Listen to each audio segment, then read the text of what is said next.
And I want to ask you, how about you being the first one to make a change?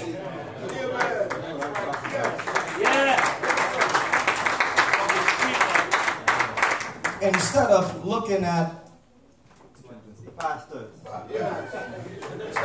Oh, I'm a pastor. No, I'm just Christopher Parsad. No pastor. Amen. Saints, I think a lot of men today, and I've been in the Church of God for quite some time. But there are a lot of things I missed, and I'm glad I missed them. There are a lot of things I don't know, history I don't know, especially in the New York area, kind of, sort of. And I hear about things that have happened in the past every now and then. But you know what the Bible encourages us to do about the past? To forget about it. Paul said, "This one thing I do, forgetting about those things that are behind me, so that I can reach forth to those things that are set before me." In order for us to get to the things that are before us, we've got to keep our eyes on the prize. Now, I'm going to ask you a simple question. How many of you got eyes in the back of your head? Or, I'm going to ask you another question. How many of you walk this way down the street?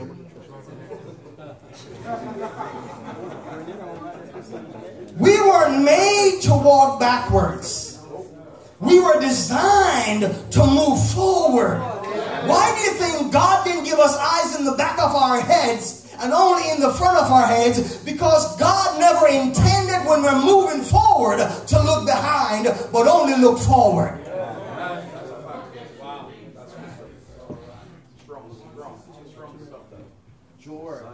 If we're going to make up any kind of ground, we're going to have to keep our eyes on what is ahead. There may be a whole lot of defeat behind, but I see victory ahead. And why in the world do I want to look back at the defeat when I see victory ahead? Hallelujah. Come on now. Hallelujah. Speak the words, sir. Forgetting about those things that are behind. You know what? When we look back, what it creates for us, what it causes unforgiveness. It creates this spirit of unforgiveness. Amen. Amen. And unforgiveness is a dangerous and a deadly spirit. Some folk don't talk to other folk because of the past. I remember. And because of that, maybe a bad experience in the past, this spirit of unforgiveness comes around. And if it ever gets a hold of you, you're in serious trouble. Yes, sir. I remember hearing the story about a woman that went to a healing meeting. 7 days healing, and folks were getting healed right, left, and center. You remember those days when all you had to do was to show up under that big tent and you got healed? One was healing like crazy. She said the 6th day, nothing happened to her. And she went to God and asked God what in the world was going on. And out of her spirit came this, where someone had done something to her long time ago, and she had not forgiven the person. She said she wept and she called the person and told them to, and forgave them, however she did it. But wouldn't you believe, saints, that when she went to the meeting that night, she was healed? Unforgiveness holds back our healing. How many men in here today need healing? So many of us. But unforgiveness is a bitter enemy. Maybe your father abandoned you. Maybe he abused you physically. I mean, I had a pretty decent dad, but when I got out of control, the man put me back in order, you know.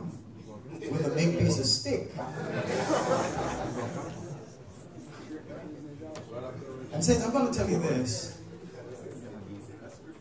I'm going to tell you this, that God is so different.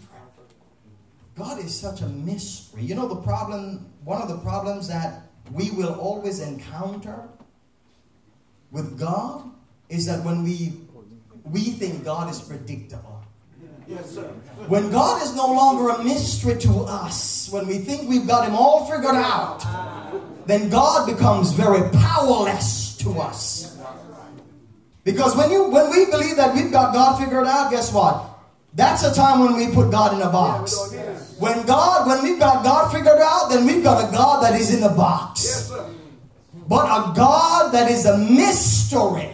And when I say a mystery, not a total mystery. Because if God is a total mystery, then my faith has no foundation. Bless the Lord. Amen.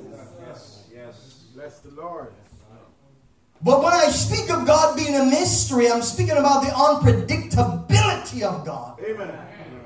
Is that the very people that had hurt you so bad, those are the kind of people that God is looking to raise up to be a mighty leader in the midst of the earth. Remember the Apostle Paul when he was Saul and he persecuted a whole bunch of people? I mean, he was on his way to crucify, if you will, a whole bunch of Christians in Damascus. But who did God show up to pick? God showed up and he chose Saul, a persecutor of his own people, and said, I'm choosing him to raise him up to be a defender of my people and the defender of the gospel. You can't figure God out. God is a mystery.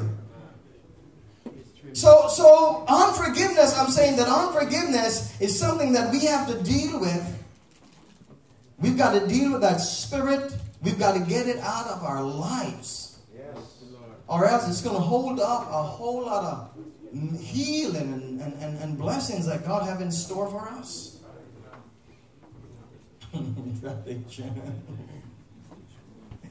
Amen. Amen. So saints, there's this language, and let me go back to this. When they went beyond the wall, Isaiah said to them, fear not. Thus said the Lord, fear not.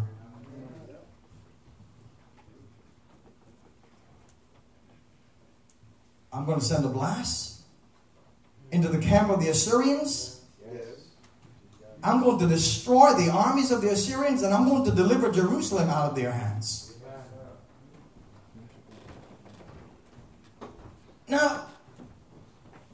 Now this is a totally different conversation here behind the wall. The conversation behind the wall is a positive one, is it not? Amen. It's not a negative conversation. It is not a conversation to tear anything down or tear you down. It is a conversation to build you up. Amen. It is a conversation to instill confidence and faith in your life in a situation that looks like a mess. You know, there's a story, and I've told the story a million times. I'm sure some of you know the story. There's a story about this little boy who was promised a pony for his birthday. And when the day of his birthday came, he was the first one up, and good God, he's the first one downstairs. And shortly afterwards, his parents followed behind him, and when they got to the bottom step, they froze. And when they looked, they saw the little boy, their little son, with a shovel in his hand, and there was manure behind him up over his head. His face was dirty, and you know, and they asked him, son, what in the world are you doing?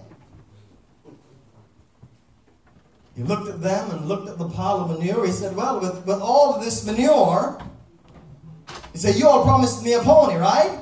For my birthday. And with all this manure, there's got to be a pony in there somewhere. And what I'm trying to say, saints, when we begin to speak the language of the people of God, we will look at the mess and we will say, there's got to be a miracle in the mess somewhere.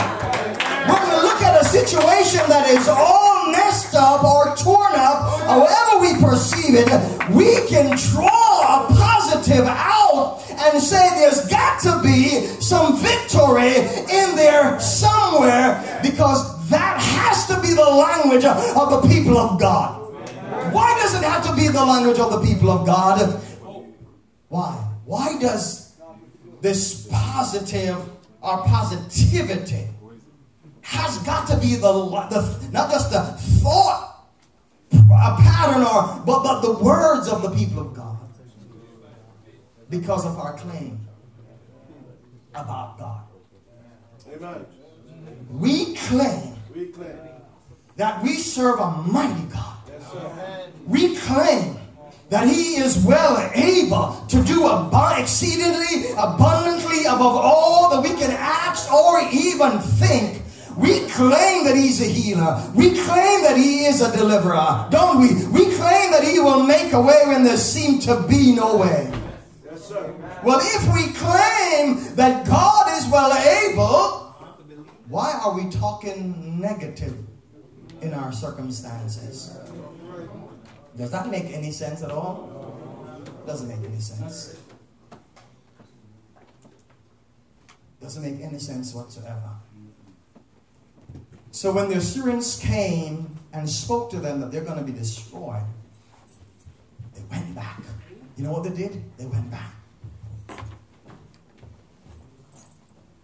And they found that the grammar behind the wall was saying something different than the grammar that was in front of the wall. The Assyrians is in front of the wall. The people of God, they're behind the wall. So when they got behind the wall, they got into the word. So hold on a second. That's what they're saying out there. Let me hear what God is saying. They got into the grammar and they realized that it's something totally different. How many of you today can testify that when the enemy stood over your life and said resoundingly, defeat, God showed up and victory came? Amen. Amen. Hallelujah. Amen. Hallelujah. Hallelujah. We have to be like David. When David faced Goliath, David says, the same God that delivered me out of the paws of the lion and the paws of the bear is the same God that shall deliver me out of the hands of this uncircumcised Philistines. Saints, I'm afraid one of the problems with us is that we have forgotten or forsaken the language of the people of God that is behind the wall.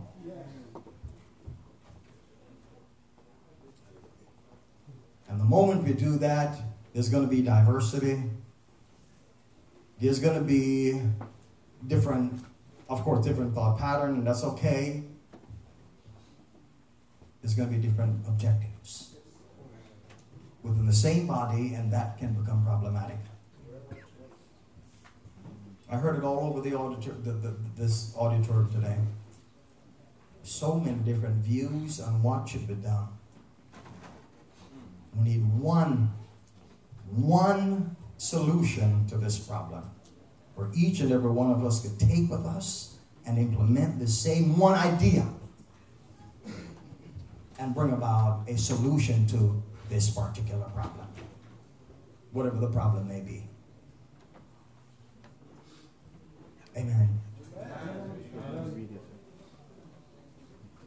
Saints, today, as I close,